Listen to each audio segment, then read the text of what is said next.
විද්‍යා විෂය නිර්දේශයේ පළමු ඒකකය ඒකක හා මාන එහෙම නැත්නම් මෙනුම් කිරීම පිළිබඳව. මෙම ඒකකයේ පළවෙනි කොටස පිළිබඳව අපි සාකච්ඡා කළා ඊයේ සතියේ. ඒතර මේ සාකච්ඡා කළේ අපි භෞතික විද්‍යාව හැඳින්වීම.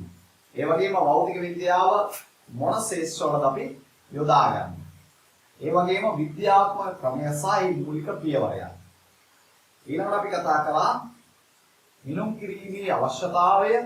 එතකොට මිනුම් කරනු ලබන භෞතික රාශීන් මොනවාද? අපි භෞතික රාශීන් කියලා කිව්වේ අපි භෞතික විද්‍යාවේ මනින්නේ මොනවාද? ගන්න මිනුම් මොනවාද? physical quantities කියලා කිව්වා. මේ මිනුම් පිළිබඳව සාකච්ඡා කළා. SI ඒකක ක්‍රමය පිළිබඳව සාකච්ඡා කළා. SI ඒකක ක්‍රමයේ මූලික භෞතික රාශීන් 7ක් දක්වලා තියෙනවා කියලා අපි කිව්වා. මේ මූලික භෞතික රාශීන් 7 අපි ආපහු මතක් කරගත්තොත් ස්කන්ධය අපි කිලෝග්‍රෑම් වලින් මනිනවා. දිග මීටර වලින් මනිනවා. කාලය තත්පර වලින් මනිනවා. ඒ වගේම තාපගතික උෂ්ණත්වය කෙල්වින් වලින් මනිනවා. විද්‍යුත් ධාරාව ඇම්පියර වලින්. එතකොට පදාර්ථයේ ප්‍රමාණය amount of substance අපි මවුල වලින් මනිනවා. ඒ වගේම ප්‍රතිදීප්ත තීව්‍රතාව කැන්ඩෙලා කියලා එකකින් මනිනවා. අපි මේ මිනුම් 7 ඒ වගේම ඒවැ ඒකක මොනවද? ඒවැ සංකේත මොනවද කියලා අපි සාකච්ඡා කළා පළමු කොටසේ. ඒක පළමු වීඩියෝවෙන් අපිට අධ්‍යයනය කරන්න පුළුවන්. අපි දෙවන වීඩියෝවෙන් සාකච්ඡා කරනවා ව්‍යුත්පන්න භෞතික රාශීන් පිළිබඳව. අපි ව්‍යුත්පන්න කියලා කියන්නේ අර මූලික භෞතික රාශි සංයෝජනය වෙලා හැදෙන භෞතික රාශි. අපිට ඒවට අලුතෙන්ම භෞතික රාශීන් නම් දැක්වීමේ අවශ්‍යතාවයක් නැහැ. එතකොට අපි කතා කරමු මොනවද මේ ව්‍යුත්පන්න භෞතික රාශීන් සහ ඒවට උදාහරණ කීපයක්. අපි දන්නවා වර්ගඵලය කියලා භෞතික රාශියක් තියෙනවා. අපි මොනවා හරි වස්තුවක වර්ගඵලය, මොනවා හරි කුෂ්ඨයක වර්ගඵලය වයින්නවා. එතකොට වර්ගඵලයක් කියන්නේ අපි දිගක් වැඩි කරනම කලලෙන් අපි වර්ගඵලයක් කියලා කියනවා. එතකොට අපි දිග L කියලා ගත්තොත් මේ පළල අපි B කියලා ගත්තොත් එතකොට L වරක් B කියන්නේ මේකේ වර්ගඵලය. ඒරියා L වරක් B. එතකොට මේ L කියන්නේ දිග. එතකොට මේ පළල කියන්නේ මේකත් දිග. B කියන්නේ දිග. එතකොට දිග දෙපාරක් වැඩි වෙලා තමයි වර්ගඵලය හැදෙන්නේ. වර්ග මීටර තමයි මේකේ SI ව්‍යුත්පන්න ඒකකය. එහෙනම් වර්ගඵලය කියන්නේ මූලික භෞතික රාශියක් නෙවෙයි. දිග දිගකින් වැඩි වෙලා හැදෙන්නේ. ඒ වගේම අපි පරිමාව ගත්තොත් වස්තුවක පරිමාව කියන්නේ මේකේ දිගවල් 3ක ගුණිතයක්. මේකේ දිග A පළල B උස C නම් මේකේ පරිමාව වොලියුම් A වරක් B වරක් C කියලායි අපි ගන්න. එතකොට A කියන්නේ මීටර, B කියන්නේ මීටර, C කියන්නේ මීටර. එතකොට මීටර 3 පාරක් ගුණවම අපි කියනවා ඝන මීටර කියලා. දැන් ඝන මීටර කියලා වෙනම ඒකකයක් අපිට අර්ථ දක්වන්න අවශ්‍ය නැහැ. මීටර කියන එකක තමයි ඝන මීටර බවට පත් වෙන්නේ. අපි තවත් උදාහරණයක් විදිහට ගමු ඝනත්වය. අපි හැමෝම දන්නවා ඝනත්වය කියන්නේ වස්තුවක ස්කන්ධය පරිමාවෙන් බෙදපුවාම. අපි කියනවා ඒකක පරිමාවක තියෙන ස්කන්ධය කියලා. අපි m ස්කන්ධයක් තියෙනවා v කියලා පරිමාවක. එතකොට අපි මේකේ ඝනත්වය density m බෙදීම v කියලා කියනවා. m බෙදීම v. එතකොට m කියන්නේ ස්කන්ධය. 1 කිලෝග්‍රෑම් වලින් තමයි මයින්නේ. පරිමාව ඝන මීටර. එතකොට kgm ඍණ 3 කියලා අපිට ලැබෙනවා. kgm ඍණ 3 කියන්නේ තවත් ව්‍යුත්පන්න ඒකකයකට උදාහරණයක්. kgm ඍණ 3. අපි තව භෞතික රාශියක් විදිහට අපි ගන්නවා ව්‍යුත්පන්න භෞතික රාශියක් විදිහට ප්‍රවේගය. අපි ඉංග්‍රීසි වලින් කියනවා velocity. ප්‍රවේගය කියන්නේ විස්ථාපනය බෙදීම කාලය. විස්ථාපනය බෙදනවා කාලය. අපි විස්ථාපනය කියන්නේ චලිතයක ආරම්භක සහ අවසාන ලක්ෂ දෙක අතර කෙටි මදුර. අපි ඉංග්‍රීසි වලින් displacement කියනවා. displacement over time. එතකොට මේ විස්ථාපනය මීටර වලින් මනිනවා, කාලය තත්පර වලින් මනිනවා. එතකොට ms ඍණ 1 කියලා අලුතෙන් ඒකකයක් අවශ්‍ය නැහැ. මේක මේ මූලික ඒකක දෙකක සංයෝජනයක්. මූලික ඒකක දෙකක සංයෝජනයක් විදිහට ප්‍රවේගී ඒකක ලැබෙනවා. තව අපි ත්වරණය ගත්තොත් ත්වරණය acceleration. ත්වරණය කියන්නේ ප්‍රවේග වෙනස බෙදීම කාලය. නැත්නම් ප්‍රවේගය වෙනස් වීමේ ශීඝ්‍රතාව. ප්‍රවේග වෙනස බෙදනවා අපි කාලෙන්. ප්‍රවේග වෙනස කාලයෙන් බෙදනවා. ප්‍රවේග වෙනසත් ප්‍රවේගයක්. ප්‍රවේග දෙක වෙනසත් ප්‍රවේගයක්මයි. එතකොට ඒක ms ඍණ 1. ආපහු s වලින් බෙදනවා. එතකොට ms ඍණ 2 කියනවා ත්වරණයේ ඒකක. ත්වරණය ව්‍යුත්පන්න භෞතික රාශියක් ත්වරණයේ ඒකක ms ඍණ 2 ආකාරයට ලැබෙනවා. අපි තවත් ව්‍යුත්පන්න ඒකකයක් විදිහට බලය සලකනවා. බලය අපි දන්නවා නිව්ටන්ගේ දෙවන නියමය අනුව අපි සාමාන්‍ය පිළිගන්න කරනවා F සමානයි ma කියලා. බලය කියන්නේ ස්කන්ධය වල කිරීම ත්වරණය. එතකොට ස්කන්ධය කිලෝග්‍රෑම්. එතකොට ත්වරණය ms ඍණ 2. එතකොට kg ms ඍණ 2 කියන්නේ බලය. kg ms ඍණ 2. එහෙනම් මෙතෙන්දී අපිට පොඩි ටර්නින් පොයින්ට් එකක් තියෙනවා. අපි සාමාන්‍යයෙන් අර ඒකක දිග වෙනකොට මෙහෙම දිගට වෙනකොට සමහර ඒකකවලට සමහර ව්‍යුත්පන්න ඒකකවලට තනි නම් දාලා තියෙනවා. ඒ තනි නම් වලින් හැදින්වෙන ව්‍යුත්පන්න ඒකක කියලා අපි ඒවට කියනවා. දැන් kgms ඍණ 2 වෙනකොට අපි පොදුවේ පාවිච්චි කරනවා නිව්ටන් කියලා.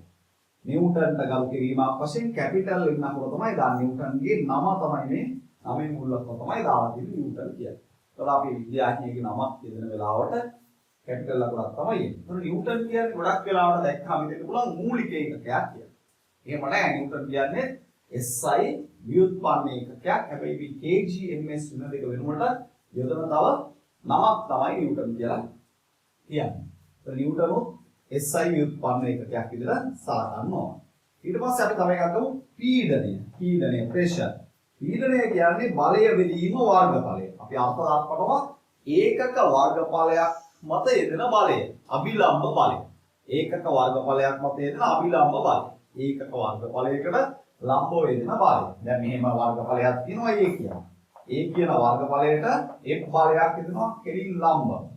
එතකොට මේක තමයි පීඩනය කියලා අපි අර්ථ දක්වන්නේ. එතකොට පීඩනය බලය නිව්ටන් වලින් වර්ගඵලය වර්ග මීටර වලින්. එතකොට අපි කියනවා nm ඍණ 2 කියලා. nm ඍණ 2 කියන වර්ග මීටරයට නිව්ටන්. මේකට අපි නමක් කියනවා පැස්කල් කියලා. පැස්කල්.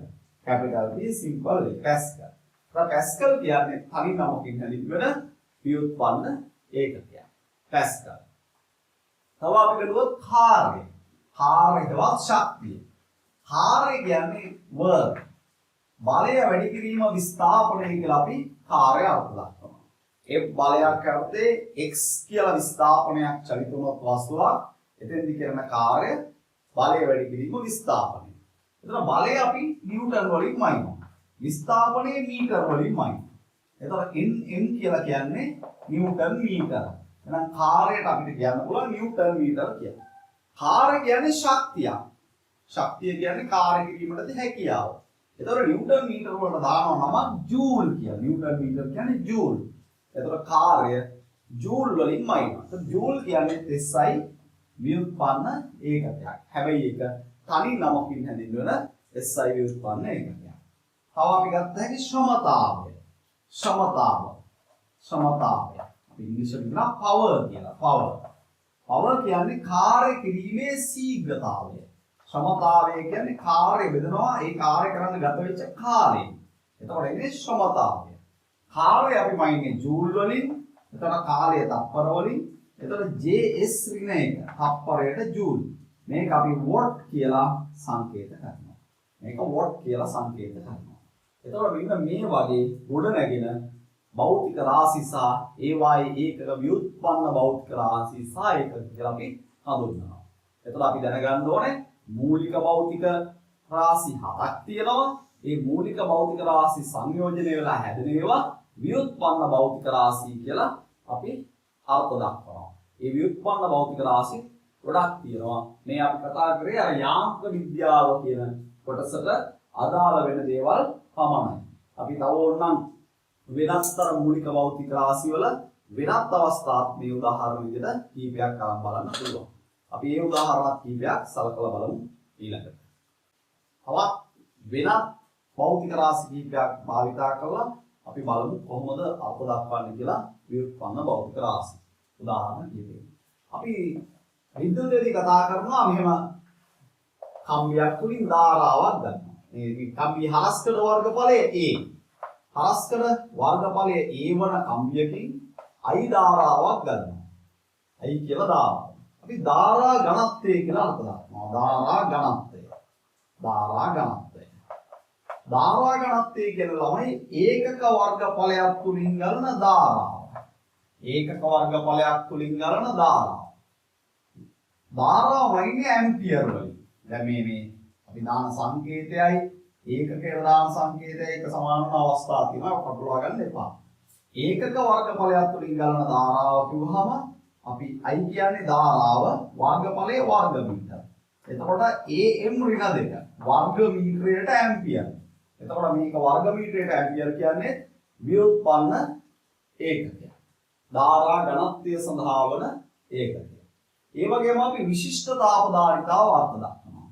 M ස්කන්ධයක් තියෙන වස්තුවකට Q තාපයක් දුන්නාම ඒකේ උෂ්ණත්වය ඩෙල්ටා තීටා ප්‍රමාණයකින් ඉහළ යන අවස්ථාව. M ස්කන්ධයක් තියෙන වස්තුවකට Q තාපයක් දුන්නාම උෂ්ණත්වය ඩෙල්ටා තීටා ප්‍රමාණයකින් ඉහළ යනවා. එතකොට අපි විශිෂ්ට තාපධාරිතාව S කියලා කියනවා.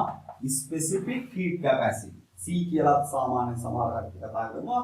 විශිෂ්ට තාපධාරිතාව කියන්නේ තාප ප්‍රමාණය බෙදනවා ස්කන්ධයෙන් සහ උෂ්ණත්ව වෙනසෙන්. ඒකක ස්කන්ධයක උෂ්ණත්වයේ ඒකක එකකින් ඉහළ දාන්න ඕන කරන තාපය කියලා. ඒකක ස්කන්ධයක උෂ්ණත්වයේ ඒකක එකකින් ඉහළ දාන්න ඕන කරන තාපය තමයි විශිෂ්ට තාපධාරිතාව. එතකොට මේක ජූල්. තාපයක් ශක්තිය වයින්නේ ජූල් වලින්. ස්කන්ධය කිලෝග්‍රෑම්. අපිට මේක කෙල්වින් වලින් ගන්න හැකි උෂ්ණත්ව වෙනස ප්‍රශ්නයක් නෑ කෙල්වින් වලින් ගන්න හැකි. ඒක සෙල්සියස් වලින් තියෙන අවස්ථා තියෙනවා. නමුත් SI ක්‍රමයේ යටතේ කෙල්වින්. එතකොට මේක දැන් උෂ්ණත්වයේ ඩෙල්ටා තීරක උෂ්ණත්ව වෙනස. උෂ්ණත්ව වෙනස ගනිද්දී කෙල්වින් එකක ප්‍රමාණය වෙනසේ ප්‍රමාණය සෙල්සියස් එකක ප්‍රමාණයට සමානයි. එහෙනම් කෙල්වින් දැම්ම සෙල්සියස් දැම්මත් ඒක ප්‍රශ්නයක් නෑ. එතකොට J kg ඍණ 1 K ඍණ 1 කියලා ලියන්න පුළුවන්. J kg ඍණ 1 K ඍණ 1. J kg ඍණ 1 C ඍණ 1 කියලා ලියන්න පුළුවන්. සෙල්සියස් වලින් දාලා ගැටලුවක් නැත්තේ. සෙල්සියස් වල වෙනස උෂ්ණත්ව වෙනස සෙල්සියස් වලින් ගත්තත් උෂ්ණත්ව වෙනස කෙල්වින් වලින් ගත්තත් එක හා සමාන හින්දා ප්‍රමාණාත්මකව සමාන හින්දා J kg ඍණ 1 K ඍණ 1 කියලා ලියන්නත් පුළුවන්. J kg ඍණ 1 C ඍණ 1 කියලා ලියන්නත් පුළුවන්. නමුත් අපි අද කතා කරන්නේ මේ SI ක්‍රමයෙන් හින්දා අපි කෙල්වින් ගැන තමයි මෙතෙන්දී වැඩි අවස්ථාවක් දෙන්න ඕනේ ප්‍රමුඛතාව දෙන්න ඕනේ. එතකොට ව්‍යුත්පන්න ඒකක විදිහට අපිට මේ ව්‍යුත්පන්න ඒකක සමූහය උදාහරණ විදිහට ගන්න පුළුවන්. ගොඩක් ව්‍යුත්පන්න ඒකක අපි මේ විෂය ඉගෙන ගන්නකොට හම් වෙන හර්ට්ස් වගේ බෙකරල් ඒ වගේ ගොඩක් ව්‍යුත්පන්න ඒකක තියෙනවා. ෆැරඩ්, බෙකරල්, වෝල්ට් මේ වගේ හැම දෙයක් ගැනම අපි මේ සිලබස් එක පුරාවටම අහන්න ලැබෙනවා දැනගන්න ලැබෙනවා. නමුත් අපි මේවා හැදෙන්නේ කිමයි කියන එක තමයි මේ පාඩමේදී සාකච්ඡා කරන්නේ. දැන් අපි බලමු තනි නම් වලින් හැදින්වෙන ව්‍යුත්පන්න ඒකක. අර අපි ඉස්සලා කතා කරපු ටික පොඩ්ඩක් ඒක රාශි කරලා අපි ගමු සාරාංශ කරලා ගමු. එතකොට ව්‍යුත්පන්න භෞතික රාශි කියනවා. ව්‍යුත්පන්න භෞතික රාශිය. භෞතික රාශිය. ඊට පස්සේ ඒකට අදාළ ඒකකයක් තියෙනවා. ඒකකයයි සංකේතයයි ටික බලමු. සංකේතය. එතකොට මේ කතා කරන්නේ තනි නම් තියෙන ඒවා. දැන් අපි දන්නවා බලය. බලයට තනි නමක් තියෙනවා. බලය ව්‍යුත්පන්න එකක්. ව්‍යුත්පන්න භෞතික රාශිය. ඒකමයි නිව්ටන්. නිව්ටන්. එතකොට කැපිටල් N තමයි සංකේතය. එතකොට පීඩනය. පීඩනය. පීඩනය පැස්කල්. පැස්කල්. ඒක කැපිටල් P සිම්පල් A. ඊට පස්සේ ශක්තිය නැත්නම් කාර්ය. ශක්තිය එහෙම නැත්නම් කාර්ය. ඒක ජූල්. ජූල්. ඒක කැපිටල් J. ඒ වගේම ශ්‍රමතාවය. ශ්‍රමතාවය. ඒක what. What. Capital W. What. තව අපි ගත්තොත් සංඛ්‍යාතය. සංඛ්‍යාතය. සංඛ්‍යාතය හර්ට්ස් වලින් මයින්නවා. හර්ට්ස්. ඒක කැපිටල් X. හර්ට්ස්. සංඛ්‍යාතය. එතකොට අපි තව ගමු ආරෝපණය. විද්‍යුත් ආරෝපණය. ආරෝපණය අපි දන්නවා කූලෝම් කියලා. කූලෝම්. කැපිටල් C කියලා අපි සංකේත කරනවා. අපි දන්නවා චුම්බක ශ්‍රාව ඝනත්වය. චුම්බකවල ප්‍රබලතාව. චුම්බක ශ්‍රාව ඝනත්වය. ශ්‍රාව ඝනත්වය. magnetic plus density. ටෙස්ලා වලින් මයින්නවා. ටෙස්ලා කියන්නේ ඒක. Capital T. එතකොට මේ වගේ තනි නම් වලින් හැදින්වන ව්‍යුත්පන්න ඒකක සමූහයක් රාශියක් අපි භෞතික විද්‍යාව විෂය තුල ඉගෙන ගන්නවා. අපි යොදනවා ගණනය කිරීම වලදී යොදනවා. ඒතර අපි මේ මූලිකව පළවෙනි පාඩමේදී මේ සියල්ලම ගැන අපි වෙනම පාඩම් කරන්න අවශ්‍ය නැහැ. මතක තියාගන්න අවශ්‍ය නැහැ. අපි ඒ කොටස් වලදී මේවා යොදනවා. යොදනකොට මේවා ගැන සහජයෙන්ම මේවා ගැන හොඳ අවබෝධයක් ලැබෙනවා. ඒක මේක ගැන මුලින්ම ලියාගෙන පළවෙනි පාඩමේදීම මේ ටික පාඩම් කිරීමේ අවශ්‍යතාවයක් නැහැ. මේවා හැදෙන හැටි මේවා මූලික ඒවා මොනවද, ව්‍යුත්පන්න ඒවා මොනවද, තනි නම් යොදලා තියෙන්නේ මොනවද කියලා අවබෝධයක් ආපුවාම ඇති පළවෙනි ඒකකය තුලදී. දැන් අපි SI මූලික ඒකක පිළිබඳව සාකච්ඡා කළා. ඒ වගේම SI ව්‍යුත්පන්න ඒකක පිළිබඳව සාකච්ඡා කරා. තනි නම් වලින් හැදින්වෙන SI ව්‍යුත්පන්න ඒකකයන් පිළිබඳවත් අපි සාකච්ඡා කළා. එතකොට අපිට මේ දෙකටම අහු වෙන්නේ නැති දේවල් ටිකක් තිබුණා. එතකොට අපිට මේ ටික මොනවද කියලා මතක් කළොත් ඔයාලට මතක් වෙයි කෝණමයින් හැටි අපිට මේ වැඩි අහුුනේ නැහැ. කෝණමයින් අපි සාමාන්‍යයෙන් අංශක වලින්. නමුත් මේ භෞතික විද්‍යාව ගණනය කිරීම වලට අංශක කොහොමද අර දුර කාලය මේ වගේ ඒවාට සම්බන්ධ කරගන්නේ කියලා ප්‍රශ්නයක් එනවා. එහෙනම් මේ ඒකක අංශක මයින් කෝණමයින් ඒකකත් අපිට මේ දිගවල් ඇසුරෙන් අර්ථ දක්වලා තියෙනවා. මේවට අපි කියනවා SI පරිපූරක භෞතික රාශි. SI පරිපූරක භෞතික රාශි කතා කරද්දී අපි තලකෝණීය මුලින්ම සැලකුවොත් තලකෝණීය කියන්නේ ත්‍රිමානව කෝණයක් වයින්නවා. මේ දැන් අපි ඉරටු කැලේ දෙකක් මෙහෙම තිබ්බොත් ඒ ඉරටු කැලේ දෙක අතර කෝණය θ. ඒ වගේම කඩදාසියක් මෙහෙම කපලා තිබ්බොත් උලක් විදිහට මේ කඩදාසිය අතර කෝණය. කඩදාසිය මේ දාර දෙක අතර කෝණය. තල කෝණය. මේක ද්විමාන රූපයක්. දැන් මේ තල කෝණ තියෙන්නේ වෘත්තයක. වෘත්තයක් ගත්තාම අපිට මේක බලුවාම කෝණ නෑ වගේ වෘත්තයක්.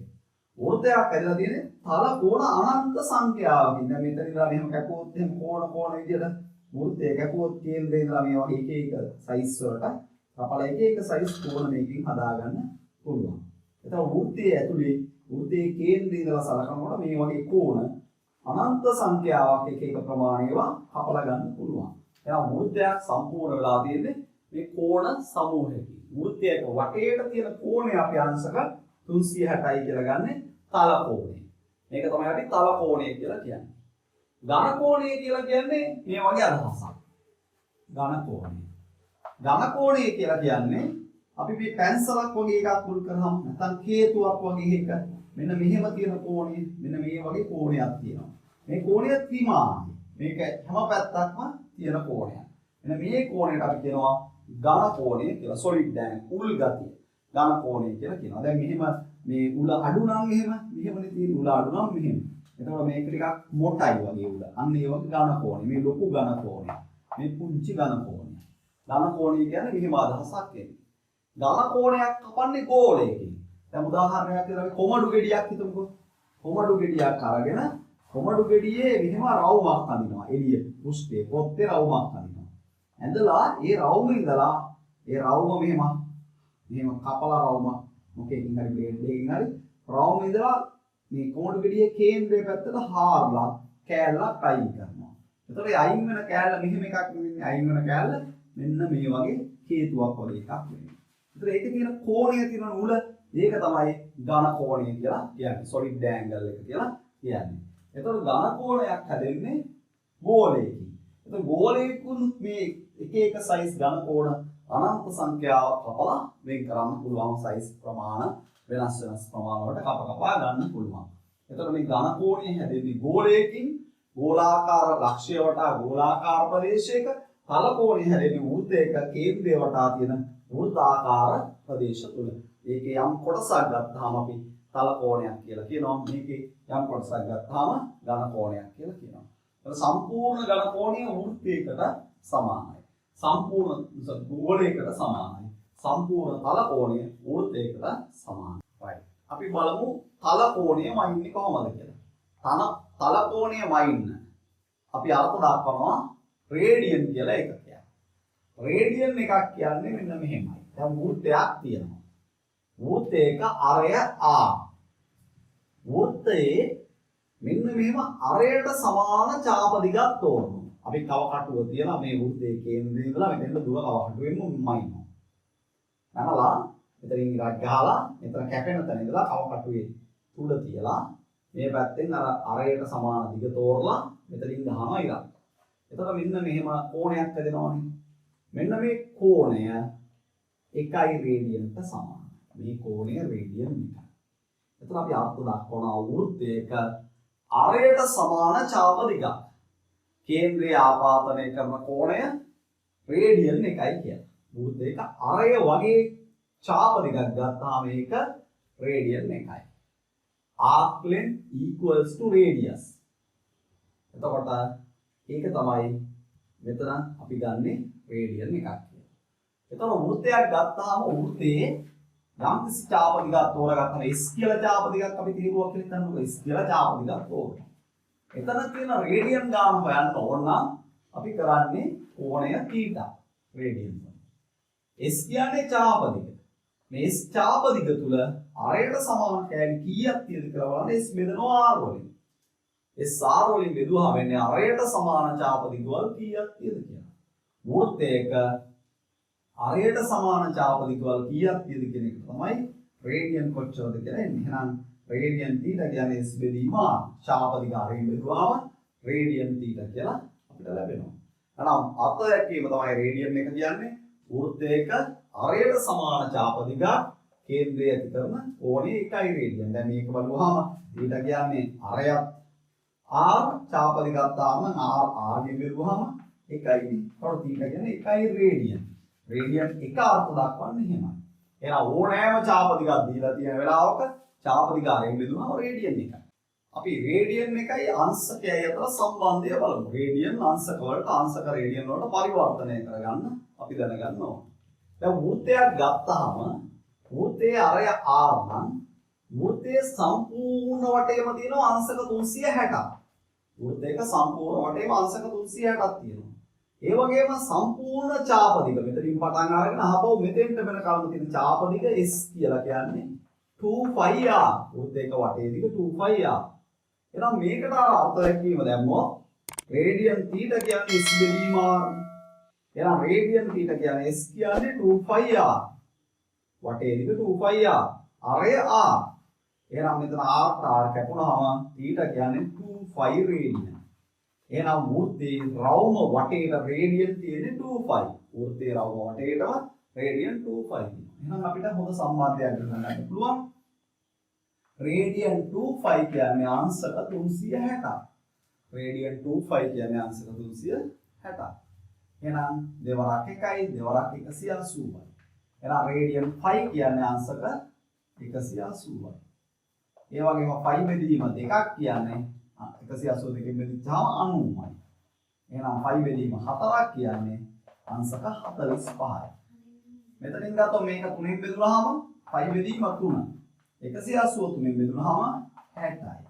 5 බෙදීම 3ක් කියන්නේ 60යි. 5 බෙදීම 6ක් කියන්නේ නම් මේක අහපව් දෙකෙන් බෙදනවා මේකත් දෙකෙන් බෙදනවා අංශක 30යි. මේ විදිහට රේඩියන් සහ අංශක අතර සම්බන්ධය ගොඩනගන්න පුළුවන්.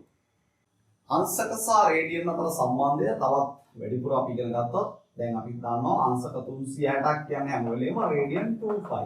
ඒ වගේම අංශක 180ක් කියන්නේ රේඩියන් 5. මේක අපි මතක තියාගමු අංශක 180ක් රේඩියන් 5 කියන්නේ. 5 කියන්නේ 3.14යි. 5 කියන්නේ අංශක කරොත් රේඩියන් 5 වල අංශක 180ක් තියෙනවා. එතකොට අංශක එකක් කීයද කියලා බලන්න ඕන. අංශක එකක් කියන්නේ 5 බෙදීම 180යි. අංශක එකක් 5 බෙදීම 180යි. දැන් උදාහරණයක් විදිහට අංශක 25ක් රේඩියන් කීයද කියලා. අපි අංශක 36ක්. අංශක 36ක් රේඩියන් වලින් කීයද කියලා අහුවොත් කවුරු හරි. එහෙනම් අපි දන්නවා 5 බෙදීම 180ක් කියන්නේ ඒකයි. ඒ වගේ 36. ඒ වගේ 36. එහෙනම් 36 වරක් 180ට. 18 වරක් 2යි. 18 වරක් 10යි. දෙවරක් 1යි, දෙවරක් 5යි. එහෙනම් 5 බෙදීම 5යි. එහෙනම් රේඩියන් 5 බෙදීම 5. අංශක 36ක් කියන්නේ රේඩියන් 5 බෙදීම 5. අංශක 36ක් රේඩියන් 5 බෙදීම 5යි. ඒ වගේම අපිට දුන්නොත් එහෙම අනිත් පැත්තට කන්වර්ෂන් එක. දැන් අංශක 180ක් රේඩියන් 5. එහෙනම් 1යි රේඩියන් කීයද කියන්නේ බලුවොත් එහෙම 1යි රේඩියන් සමානයි මේ 5 මෙහා පැත්තට බෙදනවා. 180 බෙදීම 5. දෙපැත්තම 5 වලින් බෙදනවා කියලා තමයි 180 බෙදීම 5 5 වලින් බෙදුවාම 1යි. 1යි රේඩියන් කියන්නේ 180 බෙදීම 5. රේඩියන් එකක් කියන්නේ අංශක 180 බෙදීම 5. සාමාන්‍යයෙන් ළමයි රේඩියන් එකක් සමානයි අංශක 57කට විතර. 57කට විතර මේක බෙදලා වලම 3.14 නේ බෙදන්නේ. 180 3.14 බෙදපුවාම එනවා අංශක 57යි වගේ ගන්න. එහෙනම් අංශක 57ක විතර කෝණය අංශක 57ක විතර කෝණයක් තමයි රේඩියන් එකක් කියලා කියන්නේ. ඒවනම් දෙනවල රේඩියන් ගානක් අංශක කරන්න කිව්වා. උදාහරණයක් විදිහට රේඩියන් 3ක් එහෙම නැත්නම් රේඩියන් අපි තුන් රේඩියන් 3ක් කියලා රේඩියන් 3 අංශක කීයද කියලා අහනවා. රේඩියන් 3ක් අංශක කීයද කියලා හෙවොත් 180 බෙදීම 5 කියලා කියන්නේ අංශකයකට තියෙන රේඩියන් එකකට තියෙන අංශක ගාන. 180 බෙදීම 5 කියන්නේ රේඩියන් එකකට තියෙන අංශක ගාන. ඒක තුනින් වැඩි කරනවා. එහෙනම් මේක 180 වරක් 3 බෙදනවා 5 වලින්. එහෙම නැත්නම් 57 තුනින් වැඩි කරනවා. 57 දල වශයෙන් තුනෙන් වැඩි කරාම එන්නේ 57 තුනෙන් වැඩි කරනවා. 21යි 150යි 171ක් වගේ. අංශක 171ක වගේ කෝණයක් තමයි එන්නේ ආසන්න වශයෙන් මේ 3යි රේඩියන් කියලා කියන්නේ. එහෙනම් රේඩියන් අංශක කරන්න දැනගන්න ඕනේ. අංශක රේඩියන් කරගන්න දැනගන්න. ඒකට අපි මෙන්න මේක තමයි සමීකරණ විදිහට පාවිච්චි කරන්නේ. 180ක් තමයි 5 කියන්නේ. අංශක 180 රේඩියන් 5. මතක තියාගන්න අවශ්‍ය නැහැ. අර්ථ දැක්වීම මතක තියාපහම ඇති. වෘත්තයක අරයට සමාන චාප දෙකක් කේන්ද්‍රය ආපාතනය කරන කෝණය 1යි රේඩියන් වේ කියන්නේ. එතකොට වෘත්තයක වටේට 2πr තියෙනවා. චාප දිග r ගෙන් බෙදුවාම 2π කියන්නේ අංශක 360. එහෙනම් 5 කියන්නේ අංශක 180. ඝන කෝණයමයින් අපි ස්ටරේඩියන් පාවිච්චි කරනවා. ස්ටරේඩියන් කියන එක අපි අර්ථ දක්වන්න ගොඩාක්ම ගැඹුරට යන්නේ නැහැ. ස්ටරේඩියන් ගැන ලොකුවට යෙදෙන්නේ නැති හින්දා ස්ටරේඩියන් එකක් කියලා කියන්නේ මේ ගෝලයකින් කොටසක් කියලා අපි කිව්වා. දැන් ගෝලයක් ගත්තාම ගෝලයේ අරය r නම් මේ ගෝලයෙන් අපි කපනවා වර්ගඵලයක් මෙහෙම a කියලා. වර්ගඵලයක් තියෙනවා a. ඒ වර්ගඵලයක් තියෙන පුෂ්ඨයක් වෙන්න ඇතුළට මෙහෙම කපනවා. කපපුවා වෙන කෝණය θ. මේ අරය r මේ ඝන කෝණය මෙතන ඝන කෝණය θ කියන්නේ අපි ගන්නෙ a බෙදීම r වර්ග කියලා. පුෂ්ඨික වර්ගඵලය බෙදනවා r වර්ග වලින්. එතකොට තමයි ස්ටරේඩියන් වලින් කෝණය. පුෂ්ඨික වර්ගඵලය r වර්ග වලින් බෙදනවා. මේක ගැන ගණනය කිරීම කරන්න ඉන්නේ නෑ උසස් පෙළදී. අර රේඩියන් තමයි අපි දැනගන්න ඕනේ. වෘත්ත චලිතය, භ්‍රමණ චලිතය වගේ දේවල් වලදී අපි වෘත්තාකාරව ගමන් කරන වස්තු වල විස්ථාපන හිමමයි ඉන්නේ කෝණ ඇසුරෙන්. ඒ හින්දා අපි රේඩියන් ගැන සම්පූර්ණයෙන්ම අධ්‍යයනය කරන්න ඕනේ. රේඩියන් ගණනය කරන්න පුළුවන් වෙන්න ඕනේ. අංශක රේඩියන් වලට රේඩියන් අංශක වලට පරිවර්තනය කරන හැටි අපි ඉගෙන ගන්න ඕනේ. නමුත් මේ ස්ටරේඩියන් ගැන ගණනය කිරීම වෙන්නේ නැහැ. පොඩි බහුවාද ප්‍රශ්නයක් වගේ තමයි එන්න පුළුවන්. ස්ටරේඩියන් වල SR කියලා තමයි සිම්පල් වලින් යොදන්නේ සංකේතය. එතකොට ස්ටරේඩියන් අපි ගෝලයකම ගත්තොත් එහෙම ගෝලයකම R නම් මේ ගෝලයක් නම් ගෝලයේම පුෂ්ඨික වර්ගඵලය ගෝලයකම තියෙන ස්ටරේඩියන් ගන්න හොයන්න කිව්වොත් ගෝලයේ පුෂ්ඨික වර්ගඵලය 4πr වර්ග. 4πr වර්ග r වර්ග වලින් බෙදනවා. වර්ගඵලය බෙදනවා අර ඒ වර්ග වලින්. එතකොට එනවා මෙතන θ කියන්නේ 4π ස්ටරේඩියන් කියලා. එතකොට ඝන කෝණය කියන්නේ අපි solid angle කියලා කියන ඝන කෝණය කියන්නේ මේ ගෝලයක කේන්ද්‍රයේ ඉඳලා එළියට යනකල් ඔයම් වර්ගඵලයක් මගින් ආපාතනය කරන කෝණය. ඒ සම්පූර්ණ කෝණේ අගේ හොයන්නේ අර්ථ දැක්වීම ගන්නේ අරයේ වර්ගවලට සමාන වර්ගඵලයක් කේන්ද්‍රය ආපාතනය කරන කෝණය. අරයේ වර්ගවලට සමාන වර්ගඵලයක් කේන්ද්‍රය ආපාතනය කරන කෝණය. දැන් උනත් අරයේ වර්ග නම් මේ වර්ගඵලයක්, මේ වර්ගඵලයක් මේකත් අරයේ වර්ගින්ද r වර්ග වලින් බෙදුවාම එකයි කියලා එන්නේ. ගෝලයක අරයේ වර්ගවලට සමාන වර්ගඵලයක් මගින් කේන්ද්‍රය ආපාතනය කරන ඝන කෝණය තමයි ස්ටරේඩියන් එකක් කියලා කියන්නේ. එහෙනම් ගෝලයකම වර්ගඵලය 4යි r වර්ගින්ද r වර්ග වලින් බෙදපුවාම 4යි ස්ටරේඩියන් කියලා ගෝලයක් තුල තියෙනවා. ඝන කෝණය පිළිබඳ මෙච්චරවත් අපි දැනගෙන ඉන්න ඕනේ. ඝන කෝණය මයිනස් රේඩියන් වලින් කියලා දැනගෙන හිටියාම ප්‍රමාණවත්. හැබැයි තල කෝණය අර්ථ දක්වන්න ඕනේ. තල කෝණයේ අංශක රේඩියන් වලට රේඩියන් අංශක වලට පරිවර්තනය කිරීමේ හැකියාව අපිට තියෙන්න ඕනේ.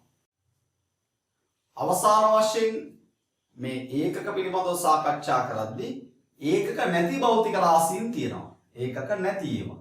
දැන් උදාහරණයක් විදිහට සාපේක්ෂ ආර්ද්‍රතාව.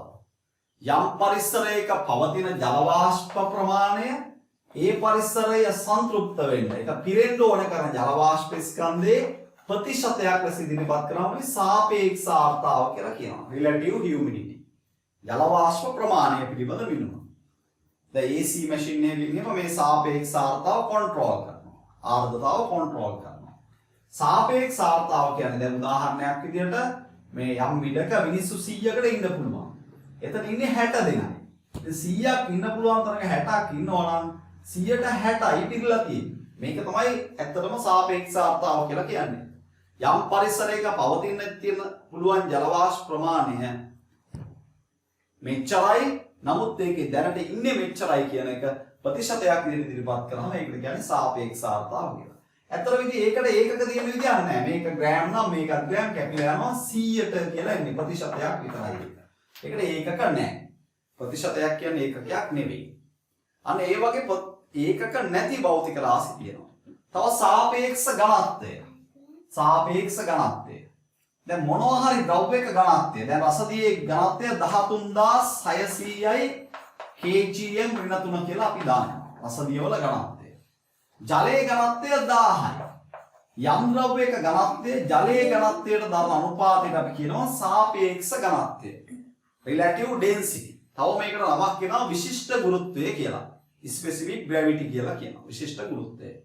දැන් එතකොට රසදියේ සාපේක්ෂ ඝනත්වය වුවොත් මේ එකක කැපෙනවා. එතකොට 13.6යි කියලා කියන්නේ. පොතක බැලුවොත් specific gravity ඒක නැත්තම් සාපේක්ෂ ඝනත්වය රසදිය වල කීයද කියලා හුවොත් 13.6යි. දැන් පොල් තෙල් වල 800යි. ජලයේ 1000යි. kgm ඍණ 3. එතකොට මේ දෙක කැපෙනවා. කැපිලා 0.8යි. පොල් තෙල් වල සාපේක්ෂ ඝනත්වය 0.8යි. එතකොට මේ වගේ දේවල් වලට ඒකක නැහැ.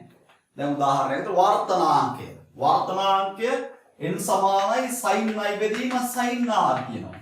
මේ පතන කෝණයේ sin අගේ වර්තන කෝණයේ sin අගයට දාන අනුපාතය වර්තනාංකය. මේ වර්තනාංකයටත් ඒකක නැහැ. දැන් මේවා මම හිතන්නේ සාමාන්‍ය පරිදි දන්නේවා. සාපේක්ෂ ආර්ද්‍රතාව නම් සාමාන්‍ය පරිදි අධ්‍යයනය කරන්නේ නැති එක. m බෙදීමේ නෝට් බලක් 100.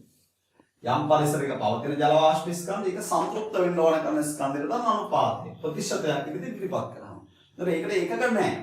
සාපේක්ෂ ඝනත්වය මම හිතන්නේ සාමාන්‍ය පරිදි තියෙනවා. 13600යි kgm ඍණ 3 කියන්නේ රසදියේ ඝනත්වය. 1000යි kgm ඍණ 3 කියන්නේ ජලයේ ඝනත්වය.